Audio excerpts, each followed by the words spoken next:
A partir de agora, vamos falar sobre legislação de trânsito. Um tema que está presente na vida de todos nós, brasileiros. E não apenas na nossa vida, mas no cotidiano de todas as pessoas que vivem em sociedade e que precisam se deslocar. É importante lembrar que não é só no Brasil que tem uma legislação específica para o trânsito. As leis de trânsito existem no mundo inteiro e são muito parecidas entre si. Mas afinal, o que é legislação de trânsito? Ai, cara, agora você me pegou. Não faço a mínima. Legislação de trânsito, eu acho que são as leis que os motoristas deviam cumprir quando estivessem no volante. Não sei. Legislação de trânsito. Seriam as leis do trânsito? Como podemos perceber, existe muita confusão sobre o que é legislação de trânsito. No Brasil, as leis, normas e regras de trânsito são definidas pelo Código de Trânsito Brasileiro e resoluções do Conselho Nacional de Trânsito. Nos estados, a legislação pode ser complementada pelo Conselho Estadual de Trânsito e, em alguns municípios, pelas prefeituras, através de seus órgãos municipais de trânsito.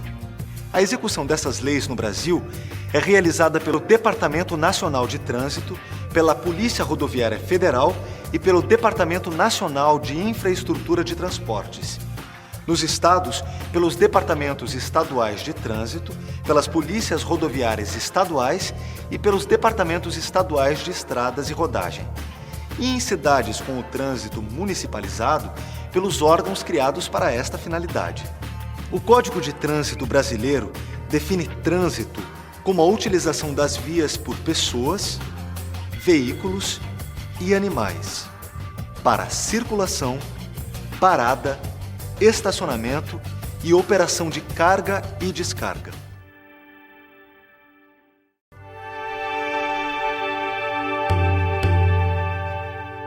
É muito importante pensarmos em como o nosso comportamento pode afetar este ambiente.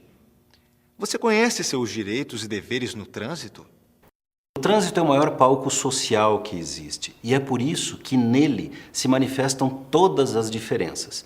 É por isso que é muito difícil legislar e controlar o trânsito. O limite entre os direitos de cada cidadão e os direitos dos outros estão quase sempre em conflito. Nessa cena, por exemplo, a gente vê que fica muito confortável para esta mãe que está indo buscar seu filho na escola poder parar em fila dupla. Mas para os outros usuários da via é um transtorno incalculável, às vezes patrocinando acidentes. Mas observe bem, a solução para evitar esse problema já havia sido tomada. Existe uma canaleta para que os pais possam, um a um, chegar na frente da escola e embarcar os filhos com segurança. O trânsito está estruturado em 3 pilares básicos: a educação, o esforço legal, que é o conjunto de leis e a fiscalização, e a parte da engenharia. É a engenharia que nos diz como as vias estarão constituídas. E existe uma via para cada tipo de usuário. Por exemplo, pedestre é na calçada, ou o pedestre pode atravessar as vias de rolamento por onde passam os veículos nos pontos especialmente preparados para isso. É o caso da passarela. Dê uma olhadinha nessa cena. O que você acha? Como vimos, nem sempre é fácil saber até onde vão os nossos direitos e onde começam os direitos dos outros, especialmente quando estamos em vias públicas. É justamente nesses locais que precisamos pensar antes de agir, pois esse é um espaço de todos e o respeito é fundamental.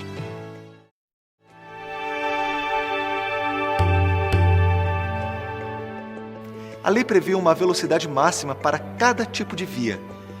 Obedeça sempre o que mandar a sinalização. Quando não houver, jamais exceda os 60 km por hora em vias urbanas e nas estradas. Nas rodovias, a velocidade máxima permitida depende do tipo de veículo.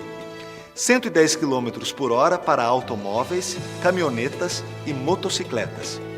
90 km por hora para ônibus e micro-ônibus. E 80 km por hora para os demais veículos. Respeitar os outros, nesse caso, é agir com bom senso em relação aos limites de velocidade, levando em conta o clima, os tipos de piso, as condições locais e principalmente, o cuidado com todas as outras pessoas que estão no trânsito. Em vias de grande movimento e rápido escoamento, é preciso acompanhar o fluxo, sem obstruir os demais veículos. Em vias locais, como neste bairro, por exemplo, precisamos dirigir em baixa velocidade, prevendo que as pessoas estarão mais desatentas.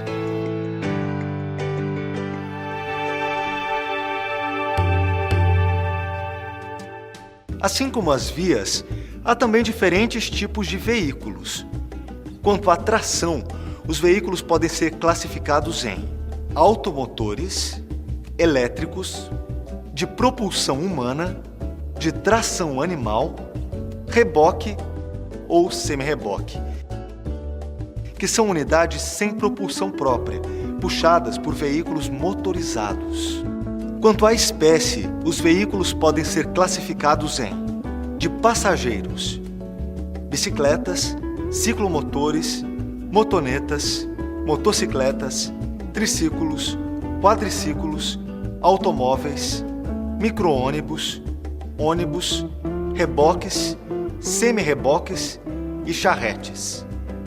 De carga, motonetas, motocicletas, triciclos, quadriciclos, caminhonetes, caminhões, reboques ou semi-reboques, carroças e carros de mão.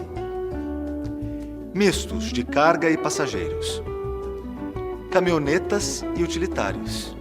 Outras espécies de veículos são os de competição, de tração, especiais e de coleção.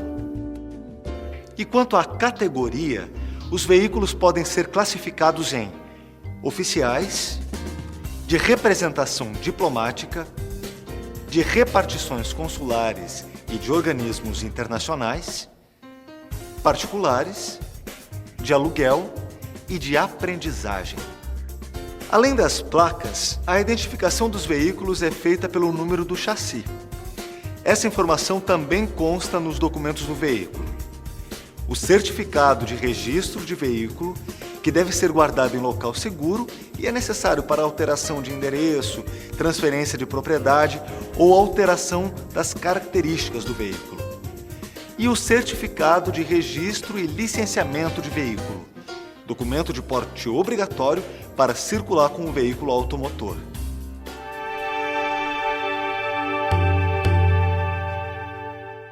Também é obrigatório ao condutor portar habilitação de categoria correspondente ao veículo.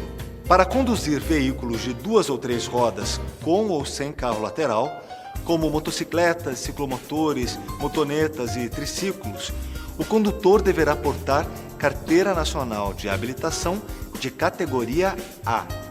Com a carteira da categoria B, o condutor pode dirigir veículos com ou sem reboque, com peso bruto total de até 3.500 kg e lotação máxima de 8 pessoas. No caso da categoria C, o condutor pode dirigir todos os veículos da categoria B e também tratores, máquinas agrícolas e veículos de carga com mais de 3.500 kg, desde que o reboque pese menos de 6.000 kg. Para os portadores da carteira de categoria D, é permitido conduzir todos os veículos das categorias B e C, além de veículos de passageiros sem reboque com lotação maior do que 8 pessoas. Já com a carteira da categoria E, é permitido conduzir todos os veículos das categorias B, C e D, e ainda trailers e veículos rebocando unidades com mais de 6.000 kg ou com lotação superior a 8 passageiros. E é a única categoria que permite conduzir veículos com mais de um reboque. Para obter a primeira habilitação, o futuro condutor tem que iniciar por algumas categorias específicas, podendo escolher entre a categoria A, a categoria B ou as duas juntas. Além disso, existe a opção de obter a autorização para conduzir ciclomotores, que apesar de não ser considerado uma categoria de CNH, exige o mesmo processo de habilitação. Aliás, você sabe o que é necessário para realizar a primeira habilitação?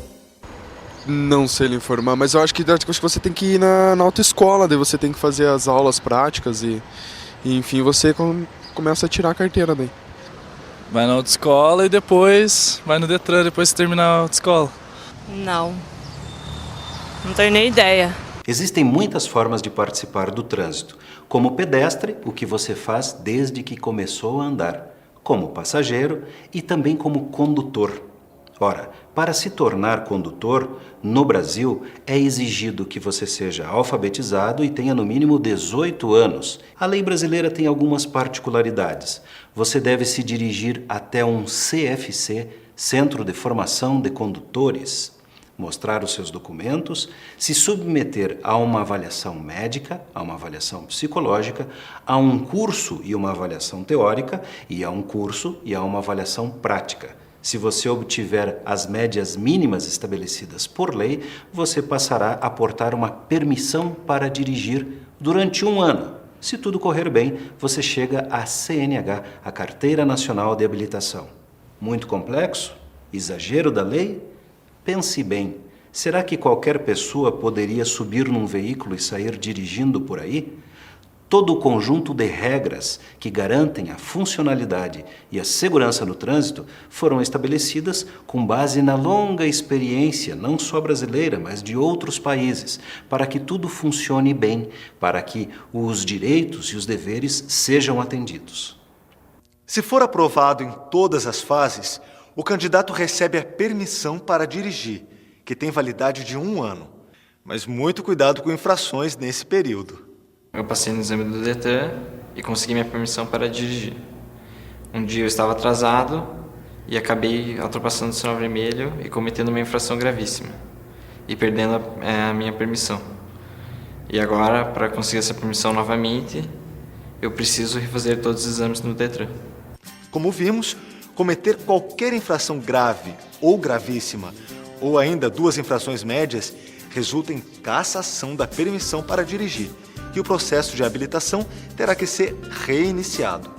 O condutor habilitado deve ficar atento para a validade da sua Carteira Nacional de Habilitação, lembrando que é obrigatório solicitar renovação junto ao órgão de trânsito competente, conforme a data indicada no próprio documento. Para os motoristas profissionais, existem cursos e exigências específicas para áreas como transporte coletivo de passageiros, transporte de escolares, transporte de emergência e de produtos perigosos.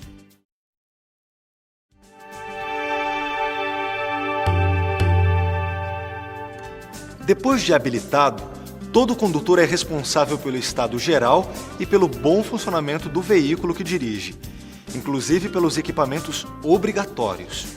Devem ser verificados lavador e limpador de para-brisa, espelhos,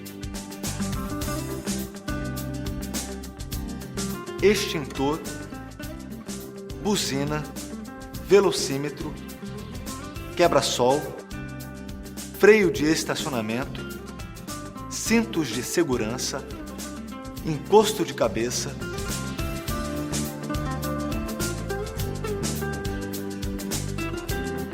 para-choques, silenciador, triângulo, estepe, macaco, chave de roda e de fenda.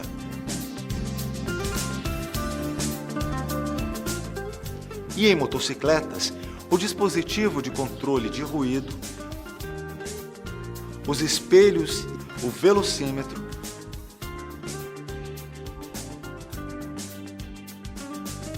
e a buzina. O bom estado dos pneus e o perfeito funcionamento de todas as luzes e uma quantidade suficiente de combustível também devem ser observados. Ufa, são muitos itens, mas lembre-se, eles são muito importantes para a segurança de todos. Este vídeo complementa o conteúdo da sua apostila. Mais informações no portal do Trânsito.